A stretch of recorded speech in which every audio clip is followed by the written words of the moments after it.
Como bien sabemos, la ciencia política es definida por aquellos que la practican, y por eso mismo, la ciencia política se caracteriza por la variedad de enfoques desde los cuales es estudiada.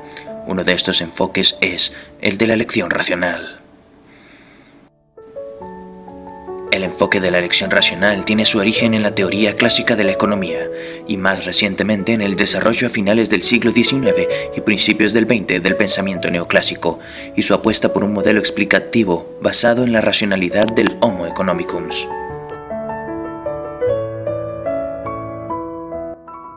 Comenzaron a tomar en cuenta factores como la familia, la acción colectiva y situación económica de las personas, factores que hasta ese momento pertenecían únicamente al área de las ciencias sociales. La magnitud de los hallazgos y reflexiones logrados con este enfoque por parte de los economistas llevó a que tanto sociólogos como politólogos comenzaran a desarrollar esas perspectivas desde sus propias disciplinas.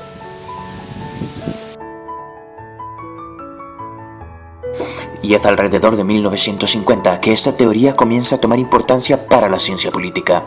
Esto se da en las manos de Anthony Downs, académico norteamericano, quien comenzó a aplicar esta teoría al comportamiento electoral y a la competencia entre partidos.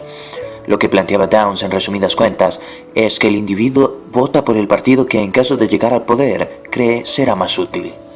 La teoría de la elección racional, según Elster, puede verse desde dos ángulos, como teoría normativa y como teoría descriptiva. Como teoría normativa, la teoría de la elección racional nos dice qué debemos hacer para satisfacer ciertas metas de la mejor manera posible, aun cuando no se nos dicen cuáles deben ser esas metas. Por su lado, la teoría desde el punto de vista descriptivo tiene como misión ayudarnos a predecir ciertas acciones. Se puede afirmar que nos ofrece imperativos hipotéticos y no categóricos. Para justificar y explicar una conducta, la elección racional recurre a tres elementos necesarios para garantizar que se dé una situación de elección. Número 1. Un grupo de cursos de acción factibles que satisfagan ciertas restricciones lógicas, físicas y económicas. Número 2. Un grupo de creencias racionales sobre la estructura causal de la situación que va a determinar qué cursos de acción nos llevan a qué resultados. Y número 3. Un ordenamiento subjetivo de las alternativas factibles que se deriven del ordenamiento de las consecuencias a las que se quiere llegar. En este punto resulta necesario hacer una distinción entre las situaciones en las que se cuenta con información perfecta y aquellas en las que se cuenta con información imperfecta. Las situaciones en las que se cuenta con información imperfecta son casi imposibles de encontrar. En cambio, aquellas situaciones en las que contamos con información imperfecta nos dan paso a dos situaciones muy importantes para la elección racional: el riesgo y la incertidumbre. Riesgo se define como una situación en la que se ascriben a las consecuencias de ciertos cursos de acción ciertas probabilidades numéricas. La incertidumbre es una situación en la que el criterio normativo para tomar una decisión consiste en elegir la opción que maximice la utilidad esperada. Según Dieterlen, existen también dos tipos de decisiones dentro de la elección racional: las decisiones paramétricas y las decisiones estratégicas. Una decisión es paramétrica cuando la gente enfrenta restricciones externas que ya están dadas. El agente primero estima las restricciones y luego decide qué hacer. Las decisiones estratégicas, por el contrario, se da una interdependencia entre las decisiones de distintos agentes. Antes de tomar una decisión, el actor debe prever qué es lo que los otros piensan hacer y tiene que prever lo que los otros piensan que él va a hacer. Este tipo de decisiones son el tópico de la teoría de juegos. Una de las herramientas más básicas de la elección racional es la teoría de juegos, la cual fue creada por el matemático húngaro John von Neumann y por Oskar Morgenstern en 1944, gracias a la publicación de su libro The Theory of Games Behavior. La teoría de juegos está compuesta por dos ejes distintos: los juegos cooperativos y los juegos estratégicos o no cooperativos. En ambos se busca explicar cuál sería la estrategia óptima a seguir en cada uno de los casos. Existen varios modelos dentro de la teoría de juegos. En este caso explicaremos uno de ellos, el dilema del prisionero, pues puede ayudar a entender cómo la teoría de juegos funciona como herramienta para el enfoque de la elección racional. El dilema del prisionero consiste en que dos delincuentes son detenidos y encerrados por aparte. No se pueden comunicar entre sí. Se llama a ambos a declarar por aparte. Respecto al crimen, si el prisionero A confiesa y B no lo hace, A queda en libertad y B es encerrado por 10 años, y viceversa. Si por el otro lado ambos confiesan, ambos quedarán encerrados durante 20 años. La última opción es que tanto A como B se queden en silencio y así no podrían meterlos a la cárcel por más de 2 años. Otro punto teórico que es indispensable tocar al hablar de elección racional es el tema del individualismo metodológico.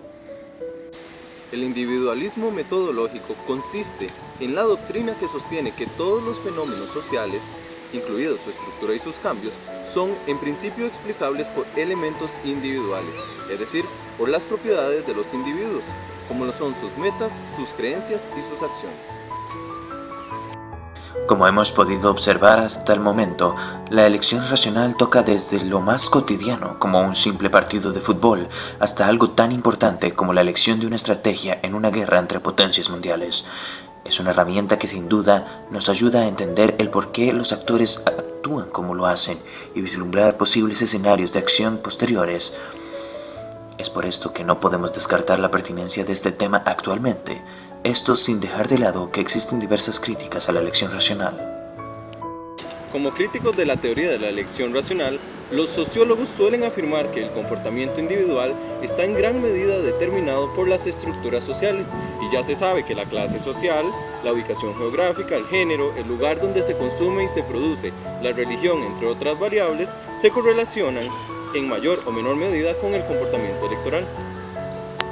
Por otra parte, los psicólogos mantenemos que las intenciones de los individuos no tienen por qué reflejar interés personal, ya que la envidia es importante e incompatible con la preocupación por uno mismo, y que sentimientos como la venganza, la culpa y la avaricia pueden existir independientemente de que se reconozcan conscientemente.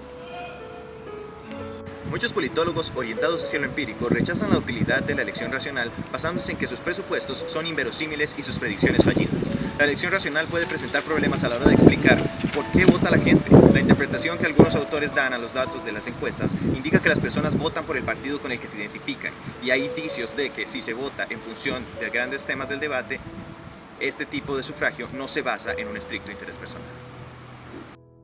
Como pudimos observar, los expertos nos ofrecen una mirada hacia las contradicciones que hay dentro de la elección racional. Pero más allá de esto, ellos están convencidos de que sí es posible analizar la realidad desde este enfoque teórico, y a partir de este supuesto crearon la hipótesis que veremos a continuación. Lo acontecido el 1 de mayo del año 2012 en la Asamblea Legislativa es un claro ejemplo para explicar la teoría de la elección racional. Esto por cuanto esta es entendida como aquella que nos ayuda a tomar la mejor decisión para satisfacer nuestros intereses, dadas las circunstancias o la coyuntura en la que nos encontremos. ¿Y qué fue lo que pasó el 1 de mayo en la Asamblea Legislativa en el año 2012? Bueno, el Partido Liberación Nacional, oficialista, y el Partido Accesibilidad Sin Exclusión, con apenas 4 diputados, se unieron en una alianza que le proveía al Partido Accesibilidad Sin Exclusión, o PASE, obtener varios puestos en el directorio legislativo. 3 de sus 4 diputados tenían un puesto en el directorio legislativo y además algunas presidencias en comisiones. Además de ello, se negociaron ciertos proyectos de ley que eran de interés para esta fracción minoritaria. Esta es una decisión de elección racional que tomó el PASE ante las circunstancias en una coyuntura donde había una alianza por Costa Rica creada por diferentes fuerzas políticas que a lo largo del tiempo, de los años que se habían pactado, no iba a cumplir con las necesidades, con los intereses y con los proyectos que tenía el PASE en ese momento.